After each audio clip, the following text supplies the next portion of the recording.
بیٹیاں جو ہوتی ہیں نا، ان کا بھی رویہ کو انوکھا ہوتا ہے ساری دنیا سے، انوکھا۔ میں کبھی کبھی کچھ ایسی باتیں کرنے کو دل کر جاتا ہے کہ جو کر گزرتے ہیں۔ ایک صاحب مجھ سے ایک دن کہنے لگا، حضرت صاحب بڑی مشکل میں ہوں اور اتنا کٹھن وقت آ گیا کہ کوئی حال ہی نہیں۔ میں نے ان سے کہا کہ اپنی اماں سے دعا کراؤ، مسئلہ ٹھیک ہو جائے گا۔ میں نے لگا اماں تو انتقال کر گئی، تو میں نے کہا بہن سے دعا کراؤ۔ کہنے لگا بہن دور رہتی ہے، تو میں نے کہا پھر بیٹی سے کرا لو۔ آپ یقین کریں، اللہ کے گھر میں بیٹھا ہوں، رمضان کا مہینہ مجھے تیسرے دن ملا۔ کہنے لگا حضرت صاحب الحمدللہ اللہ نے میری مشکل آسان کر دی۔ کہنے لگا یہ نسخہ آپ نے بڑا عجیب بتایا، پیر تو اس قسم کی باتیں نہیں نہ بتاتے، پیروں نے تو آپ کو پتا ہے دعائیں قید کر کے رکھتے، صرف ہماری قبول ہونی ہے۔ کہنے لگے آپ ان کا میرے ساتھ ارادت کا رشتہ ہے۔ کہنے لگے آپ کس طرح کے پیر ہیں کہ آپ نے مجھے پلٹ کے کہہ دیا کہ اماں سے، بہن سے، بیٹی سے۔ تو میں نے کہا اصل بات یہ ہے کہ میں کبھی تھکا بھی ہوتا ہوں، کبھی کسی رنگ میں بھی ہوتا ہوں، اور کئی دفعہ اب تو یہ حال ہو گیا ہے کہ رونا آئے بھی تو روتے نہیں کہ لوگ تماشا نہ سمجھیں۔ کئی دفعہ آنسو چھپانے بھی پڑتے ہیں کہ لوگ اس کو اداکاری اور فنکاری ہی نہ سمجھنے لگ جائیں۔ تو میں نے کہا یہ جو بیٹی ہوتی ہے نا، یہ جو بہن ہوتی ہے، یہ جو ماں ہوتی ہے، اس کو اشارتاً بھی آپ کان میں کہہ دینا مشکل میں ہوں تو یہ رات کو رو رو کے مصلی بھگو دیتی، یہ رو رو کے دعا مانگتی ہے بیٹے کے لیے، بھائی کے لیے، باپ کے لیے۔ اس کا رنگ ہر بیٹی پیار کرتی ہے، اور یقین کریں کہ کلیجہ ٹھنڈا ہو جاتا ہے جب بیٹیاں چھاتی پہ لیٹتی ہیں، تو لطف آتا ہے کہ اللہ کریم نے اس ننھی سی کلی میں کیا ٹھنڈک رکھی ہے کہ سارے دل کا جو ہے بوجھ اس نے ہلکا کر دیا۔ تو بتائیے پھر میرے نبی پاک کی شہزادی کی حضور سے محبت کتنی ہوگی۔ چھوٹی سی عمر تھی حضرت فاطمہ کی جب حضرت خدیجہ وصال کر گئی، تو کسی نے کہا فاطمہ سب سے پہلے گھر سے کب نکلنا ہوا؟ تو بخاری مسلم میں حدیث ہے، اللہ کے نبی نا بیت اللہ شریف کے سامنے سجدے میں تھے تو ابو جہل کو شرارت سوجی، شرارت۔ اس نے کچھ لوگوں سے کہا، عقبہ بن ابی معیط تھا، کچھ اور لوگ تھے، کہنے لگا میں ابھی رستے سے گزرا ہوں تو وہاں کسی نے اونٹ ذبح کیا ہے۔ تو اونٹ کی اوجڑی، آپ نے اوجڑی دیکھی ہے نا، جانور کی اوجڑی بڑی وزنی ہوتی ہے، اس میں گندگی ہوتی، اونٹ کی اوجڑی بڑی وزنی ہوتی تھی۔ کہنے لگا وہاں اونٹ کی اوجڑی پڑی ہے، وہ دیکھو نبی پاک معاذ اللہ سجدے میں ہے، تو معاذ اللہ ثم معاذ اللہ وہ اونٹ کی اوجڑی اٹھاؤ حضور کی گردن پہ رکھ دو۔ تھوڑا سا مشکل سے جمعہ پڑھنا پڑ جائے نا، اور تھوڑا سا مشکل سے پڑھانا پڑ جائے، تو ہم دین کے بہت بڑے خدمت گزار بن جاتے ہیں۔ یہ دیکھو سجدے کتنی مشکل سے ہو رہے ہیں، یہ دیکھو سجدے کتنی مشکل سے ہو رہے ہیں، کتنی مشکل سے حضور کے سر انور پر اوجڑی رکھ دی۔ یہ وہ وقت ہے کہ نہ تو چچا ابو طالب ہیں جو پہنچ جاتے، نہ جناب ختیجہ ہیں جو بندوبست کرتی۔ تو کسی نے نہ جناب ختیجہ کے دروازے کے سامنے منہ کر کے کہا کہ محبوب کے گھر والوں، حضور کے سر اقدس پر اوجڑی رکھ دی ہے کسی نے، اور حضور سر اقدس اٹھاتے ہیں تو تکلیف محسوس کرتے ہیں۔ جناب فاطمہ کہتی پہلا دیہڑا تھا جب میں چہرے پہ کپڑا ڈال کے نہ تو اپنے بابا کے لیے نکلی، فرماتی پہلا دن تھا، میں حرم کعبہ میں پہنچی، حضور کو سجدے میں دیکھا تو چھوٹے چھوٹے ہاتھوں سے میں نے اوجڑی نیچے گرائی، حضور بولے کچھ نہیں، نہ میں نے کوئی بات کی، میں نے حضور کی انگلی کو تھاما اور میں کنویں پہ لے آئی، حضور بھی نہیں بولے، جناب سیدہ فرماتی میں بھی نہیں بولی، حضور بیٹھ گئے اور میں کنویں سے پانی نکالنے لگی، میں حضور کی زلفیں دھوتی جاتی اور حضور روتے جاتے، زلفیں دھوتی جاتی اور حضور روتے جاتے۔ پھر حضرت فاطمہ نے جب حضور کی زلفیں دھو لیں تو ہاتھ اٹھائے، کہا اے اللہ جنہوں نے میرے بابا کو تکلیف دی ہے نا ان کو برباد کر دے۔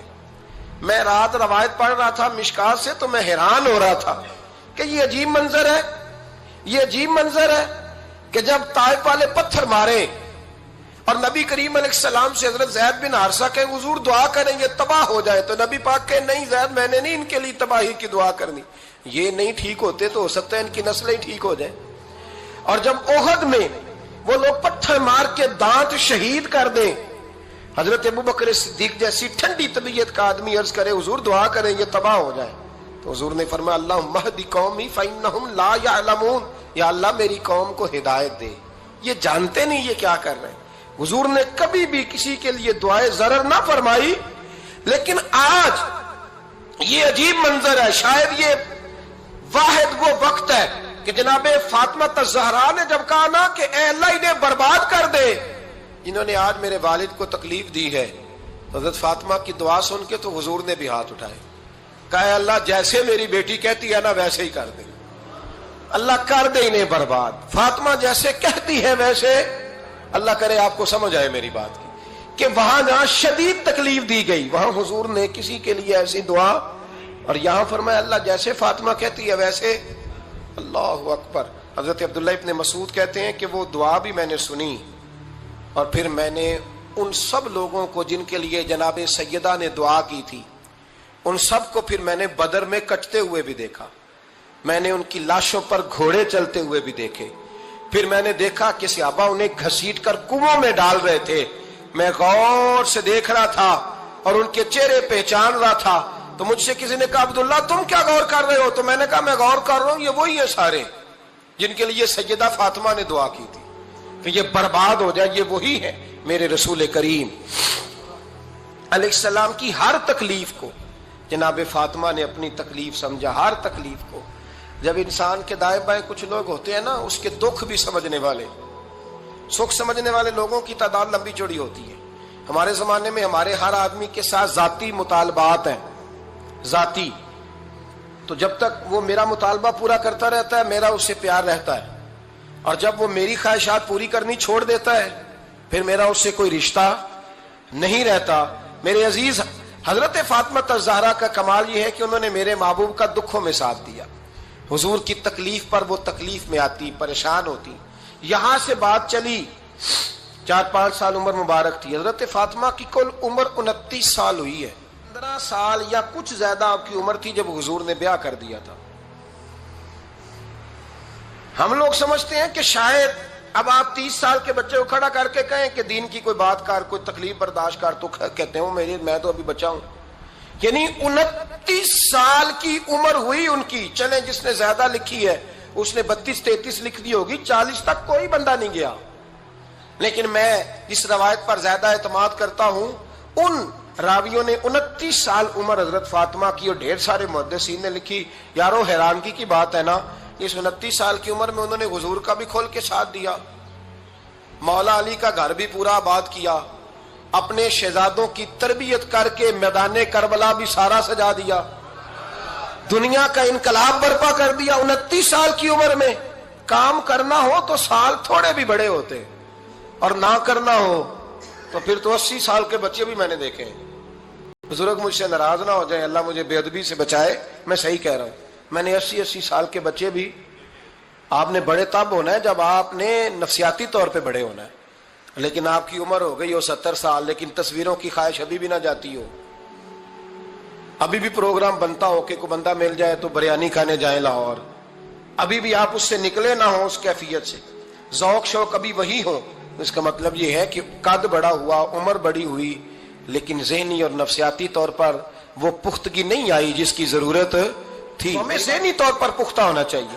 میری بات پر توجہ کریں گے آپ حضرات اور غور کریں گے، نبی کریم علیہ السلام کی تکلیفوں میں انہوں نے ساتھ دیا۔ ایک تو یہ اوجڑی اتاری تو پھر یہ وقت بیتتا گیا۔ ایک حدیث کے راوی مولا علی شیر خدا ہے، امام صاحب بھی نے لکھی ہے، نبی پاک نے نا دین کے لیے بڑی مشقت کی، جد و جہد کی۔ حضرت فاطمہ چھوٹی عمر سے دیکھتی آ رہی تھی حضور کو کام کرتے۔ حضور کی عادت مبارکہ تھی جب سفر پہ تشریف لے جاتے تھے تو سب سے آخر میں سیدہ فاطمہ کے گھر جاتے، واپس آتے تو سب سے پہلے سیدہ فاطمہ کے گھر جاتے۔ مولا علی کہتے ہیں ایک دن میں نے عجیب نظارہ دیکھا، نبی کریم علیہ السلام سفر سے واپس آنے والے تھے، میں نے حضرت فاطمہ کو اطلاع دی کہ حضور آج پہنچ جائیں گے، تو انہوں نے گھر سارا صاف کیا، سجایا، سنوارا، کھانا پکایا، لیکن فرماتی ہیں جیسے ہی حضور اندر داخل ہوئے نا گھر کے، جناب فاطمہ نے حضور کا چہرہ دیکھا تو ہاتھ پکڑ کے چومنے لگی، اور کہتے ہیں جب انہوں نے سر اٹھایا تو ان کا چہرہ سارا آنسوؤں سے بھرا ہوا تھا۔ رسول کریم نے بیٹی کے سر پہ ہاتھ رکھا، بٹھا لیا، فرمایا فاطمہ بیٹے رونے والی تو بات کوئی نہیں تھی، کیوں رو پڑی ہو؟ تو عرض کرنے لگی محبوبہ میں بچپن سے دیکھ رہی ہوں، محنت کرتے، جد و جہد کرتے، مشقت کرتے، یا رسول اللہ آج آپ آئے ہیں تو آپ کے چہرے پر تھکاوٹ کے آثار ہیں، حضور وجود تھکا ہوا ہے، یا رسول اللہ میں نے ساری زندگی آپ کو کام کرتے دیکھا ہے، مدینے والے حبیب مجھے بتا تو صحیح کام کب تک کرنا ہے؟ کو وقت آئے گا جب آپ کی کمر بھی بستر سے لگے، کو ٹائم آئے گا آپ گھر میں بیٹھیں من پسند غذائیں کھائیں، حضور کب تک یہ جدوجہد کرنی ہے، کب تک یہ کام ہوگا؟ جناب فاطمہ فرماتی حضور نے میرے آنسو پوچھے، مولا کائنات شیر خدا فرماتے ہیں نبی کریم علیہ السلام فرمانے لگے فاطمہ تیرے باپ کی ڈیوٹیاں بڑی زیادہ ہیں، جب تک دنیا کے آخری کونے تک دین نہیں پہنچ جاتا اور جب تک اینٹیں اور پتھر بھی میرے دین کا پیغام سن نہیں لیتے اتنی دیر تک تیرا باپ جدوجہد کرتا ہی رہے گا۔ یہ بڑا مشکل کام ہے، یہ دین کا سفر، یہ دین کی جدوجہد، یہ دین کی تھکاوٹ آپ اپنی مرضی نہیں کر پاتے۔ لوگ اپنی مرضی کے ساتھ جی نہیں پاتے جو اس رستے کے مسافر ہوتے ہیں، وہ دین کی پراپرٹی ہوتے ہیں، انہیں دین کے مطابق چلنا پڑتا ہے۔ تو جناب فاطمہ نے وہ سارے رنگ دیکھے رسول کریم علیہ السلام کی حیات مبارکہ کے، پھر یہ ساری کیفیت جب دیکھی نا کہ حضور اتنی محنت کرتے ہیں تو پھر جناب فاطمہ کو میرے نبی کی امت سے پیار بڑا ہو گیا صلی اللہ ہو۔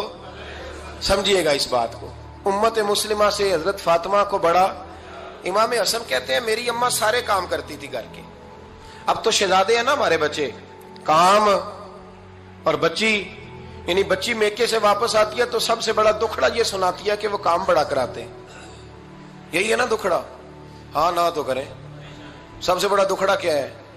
پتہ نہیں کیا کراتے ہوں گے، ہال نہیں چلوا لیتے کہیں یا کچھ چکی نہیں پسوا لیتے، پتہ نہیں کون سا ایسا کام ہے۔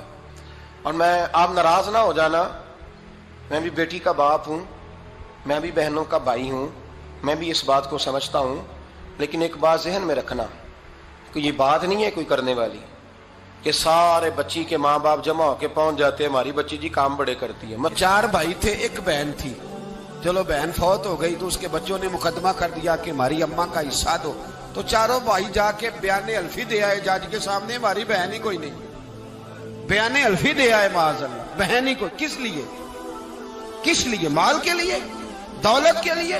انما اموالکم و اولادکم فتنہ، جنہ لی تو پاپ کمائے کتھے نہیں ہو تیرے کر دے، بلا انہیں، اور یہاں آ کے تیری میت پہ کھڑے ہوں۔ میرے بھائی یاد رکھے اپنی قبر پہ بوجھ تقسیم وراثت کی سب سے پہلی ضرورت یہ ہے کہ بیٹی کو اس کا حصہ ملے، اور صحیح معنوں میں بیٹی کو اس کا حصہ ملے۔ میرے نبی کریم صلی اللہ علیہ وسلم کی خدمت عالی مرتبت میں ایک صحابی تھے حضرت سعد بن ربیع رضی اللہ تعالی، یہ حدیث جامع ترمذی میں موجود ہے۔ حضرت سعد بن ربیع رضی اللہ تعالی عنہ احد کی جنگ میں شہید ہو گئے، ان کی 2 بیٹیاں تھیں، ان کے بھائی نے ساری جائیداد اپنے قریب کر لی کیونکہ ابھی تک جائیداد کے احکامات بھی نہیں آئے تھے۔ ان کی زوجہ اپنی دونوں بیٹیوں کو لے کے نبی پاک کی بارگاہ میں پہنچ گئی، کہا یا رسول اللہ صلی اللہ علیہ وسلم میرے خامد انتقال کر گئے، احد میں شہید ہو گئے، ان کے چچا نے ساری جائیداد پہ قبضہ کر لیا، حضور اب آپ بتائیں کیا کرنا ہے؟ اگر ان کے پاس کچھ نہیں ہوگا تو میں بیوہ عورت ان کے نکاح کیسے کروں، ان کو رخصت کیسے کروں؟ اس وقت اللہ کریم نے یہ آیہ مقدسہ نازل فرمائی جس کو آیت معراج کہتے ہیں۔ تو نبی پاک علیہ الصلوۃ والسلام نے بلایا حضرت سعد بن ربیع رضی اللہ تعالیٰ عنہ کے بھائی کو اور بلا کے فرمایا اللہ سے ڈر جا، 2/3 اس کی بیٹیوں کو دے، 8واں حصہ اس کی بیوہ کو دے، اور باقی جو بچ جائے وہ تیرا ہے، لیکن جو جس حقدار کا حق ہے وہ حق اسے۔ اور میں نے کئی ایسے بھی باپ دیکھے ہیں ماشاءاللہ، بڑی جائیداد تھی، پر جانے سے پہلے بیٹوں کو بلایا، کہنے لگے ادھر آؤ مجھ سے نام کرا لو، بعد میں کہیں میرے بھائی نہ اٹھ کھڑے ہو، کہیں تمہارا بہنوئی نہ دعویٰ کر دے۔ سارا بیٹوں کے نام کر گئے، پیچھے بچ گئی ماں، 8واں حصہ بیوی کا۔ اس حدیث میں جامع ترمذی میں نے عرض کیا، ماں بچ گئی۔ اب وہ بیچاری، بڑا بھائی کہتا ہے چھوٹے کے پاس رہے گی، چھوٹے سے پیار زیادہ ہے، اور چھوٹا کہتا ہے میرے بچے زیادہ ہیں، کمرہ ہی کوئی نہیں خالی، وہ کہاں رہے، وہ بوڑھی اماں کدھر جائے بھلا؟ اگر خامن سارے بیٹوں کے نام جو کر گیا تھا تو کسی کونے کی کوئی ایک دکان اپنی زوجہ کو بھی دے جاتا، کوئی اگر کوئی پلاٹ کسی جگہ اس بیچاری کے نام بھی کر جاتا جس کا شریعت نے حصہ رکھا تھا۔ اگر اپنی زندگی میں ہبہ کر رہا تھا، وراثت تو مرنے کے بعد ہوتی ہے، اگر ہبہ کر ہی رہا تھا تو کچھ تھوڑا اس کو بھی دے دیتا، جس نے بچوں کو پالا تھا، کوئی تھوڑا سا اس بیچاری کے حصے میں بھی آ جاتا، چلو اس کا بھی بڑھاپا وقار سے گزر جاتا۔ لیکن بیٹوں کو نوازتے نوازتے لوگوں نے بڑے بڑے حق ضائع کیے، بیٹوں کو پالتے پالتے بڑے بڑے حق ضائع کیے۔ میں کہہ چکا ہوں اس درد سے بیٹی باپ سے پیار کرتی ہے۔ میرے نبی پاک علیہ السلام کی حدیث میں موجود ہے، حضور نے فرمایا بیٹیاں تو بڑی پیاری ہوتی ہیں، یہ لفظ ایک حدیث میں ہے، حضور نے فرمایا بیٹیاں تو بڑی پیاری ہوتی ہیں، یہ تو باپ کی جوئیں بھی نکال دیتی ہے۔ یہ محبوب نے جملہ فرمایا، تو جمعے تک نکال دیتی ابا کے سر سے تو بڑی پیاری ہوتی۔ تو مہربانی فرمایا بیٹی کو اس کا اصل حق دے، جائیداد میں اسے حصے دار بنا، بیوی کو اس کا حق دے۔ اگر کسی وجہ سے آپ سمجھتے ہیں کہ والد نے یہ کام صحیح نہیں کیا، آپ اپنے باپ کی قبر سے بوجھ اتار دیں، اپنی بہن کو جو اس کا حق بنتا ہے اسے دیں۔ بھائی یہ جرت کریں، بھائی طاقت کا مظاہرہ کریں، بھائی ہمت کریں، دیں بہنوں کو، کیوں نہیں دیا جا رہا؟ والد کی جائیداد سے حق ہے، حصہ ہے ان کا، اس حصے کو لینا ان کے لیے بڑا ضروری۔ میرے نبی پاک علیہ السلام نے زندگی میں جو انسان اپنے بچوں کو کچھ چیز دیتا ہے تو اس کو وراثت نہیں کہتے، اس کو ہبہ کرنا کہتے۔ حضور نے زندگی میں بھی منع کیا ہے۔ تو جو ہے میری بات پر علماء نے اجازت دی ہے، اگر کسی دینی مرتبے کی وجہ سے اگر والد اپنے کسی بیٹے کو زیادہ دیتا ہے تو زیادہ دے سکتا ہے، کسی کو اس کو اجازت ہے۔ ایک چوتھے پانچویں درجے کا نوکر ہوتا ہے جس کو کبھی کبھی بتایا جاتا ہے چل گاڑی دھو دے، چل تو آ جا۔ ہم تو چوتھے درجے کے نوکر بننے کو بھی بھائی بڑے تیار ہیں اور ایمانداری سے تیار ہے، وہ رکھ لے بس مہربانی۔ تو حضرت بیٹھے رہے، دیر ہو گئی، تھک جاتا ہوں، تھک گیا، بات آگے نکل گئی۔